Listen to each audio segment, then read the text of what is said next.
Kia ora, Dee from Waipa District Libraries. Thanks for joining us.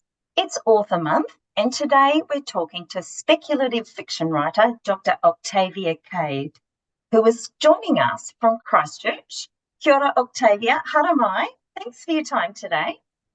Thank you for inviting me. So prior to a recent move, Octavia lived in Cambridge and was a frequent visitor to our Cambridge Library. She was also one of the 4 authors featured in the last Mystery in the Library, which we were able to hold, which was held in Cambridge in April 2021.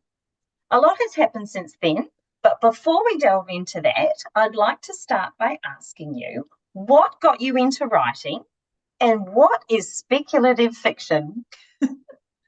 Okay, well, speculative fiction is like an umbrella term. It's the shorthand way of saying science fiction and fantasy and horror.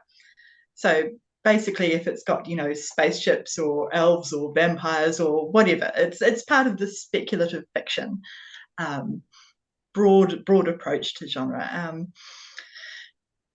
Both my parents were very much into science fiction when I was a kid. They always made sure that my sister and I were extremely well exposed to things like Star Trek and Star Wars, and basically half the bookshelves were science fiction. So I basically grew up reading it and watching it, and it was my primary entertainment as a child, was basically reading fantasy books. And so I never actually expected to be an author. But I don't know, I thought I'd give it a go one day just with short stories, because they're sort of an easy way to start, and I really enjoyed writing them. And so I just sort of kept going, and eventually they started to sell, and writing began to take up more and more of my time until it ended up being full-time. And so what were you doing at the time that you started to think about writing? Oh, I was a student at university. I was doing sciences, and it was a nice break from something like lab work to go and talk about science in a different way.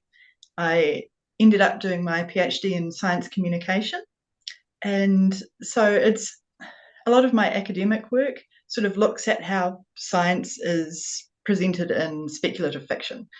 How science fiction programs like Doctor Who and Star Trek and so on use how they talk about science. And so I do that, and then I do the creative stuff as well. Okay, fantastic. Now, you're currently in Christchurch as one of the 2 Ursula Bethell writers in residence in Canterbury University this year. Yeah. Are you able to tell us a little bit more about how that came about and what it now involves for you? Yeah. Okay, well, most universities in New Zealand have an artist in residence, generally a writer. And what that means is they bring a writer on and they treat them like staff. You get a little office, which I'm in at the moment, and you get sort of paid at the level of a lecturer, and you're there if students want to come in and see you. But mostly you're there to be a working artist.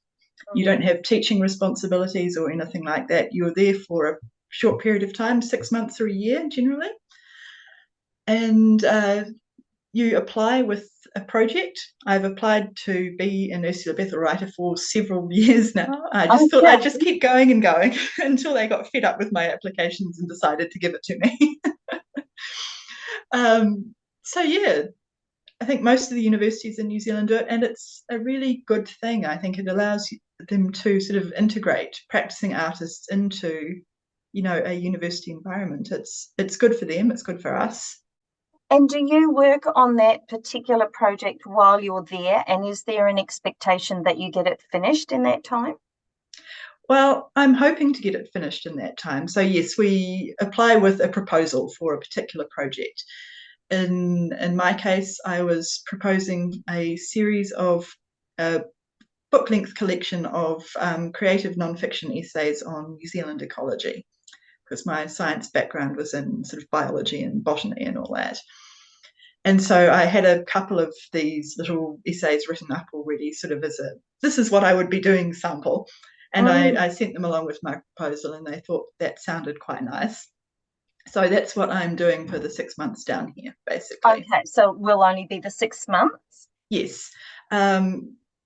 Canterbury has 2 artists in residence each year, one for the first 6 months and one for the second 6 months. And so it spreads the wealth, basically. It allows more artists of different types to come and spend time here. Now, you have a new collection of short stories coming out. Mm-hmm. What inspired these? And can you tell us a little bit about the background to writing them and how we can access them? Okay, yes, the collection is called You Are My Sunshine and Other Stories, and it's coming out around September from Stellarform Press. They're a Canadian publisher who specialises in ecofiction. So basically they're sci-fi stories about ecology, about the environment. Some of them are quite horrifying. You Are My Sunshine is about zombie starfish. Lest that sound completely ridiculous, there is something called wasting disease in sea stars. It's a real thing. It is decimating the populations of basically North Pacific starfish. And what happens is it sort of disintegrates them. And their little tentacles fall off and keep moving for a while, hence the zombie name. And then they sort of disintegrate into jelly and die, which is really sad and really awful and really creepy. So as soon as I heard of this wasting zombie starfish disease, I thought, I've got to write a story about that. That's just... And I take it nobody else has written about this thus far? Well, there have been plenty of science articles on it, which is how I found it, because I generally spend a lot of time trawling science news for interesting plants and animals, and I have a folder on my computer of story ideas, and that's where, when I read stories about the fish scale gecko from Madagascar, which, you know, normal geckos in New Zealand, if you try and catch them, they sort of drop their tail and skitter off. Yes. The fish scale gecko loses its entire skin, and it looks like a raw chicken breast and scampers up into the tree. Oh, it's weird and creepy and fun to write about.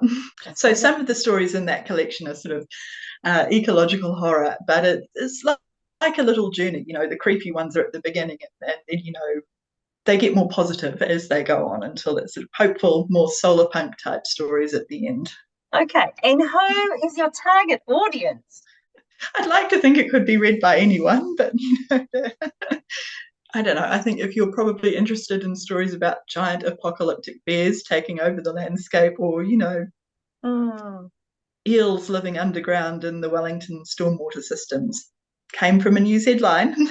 Yeah. And any thoughts as to what you might be doing after that?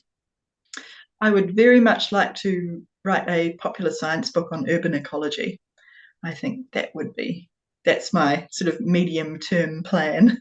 Yeah, fantastic. Well, look, it's been wonderful to talk to you today, Octavia. Thanks for joining us today. Thank you very much for having me. Ka kite.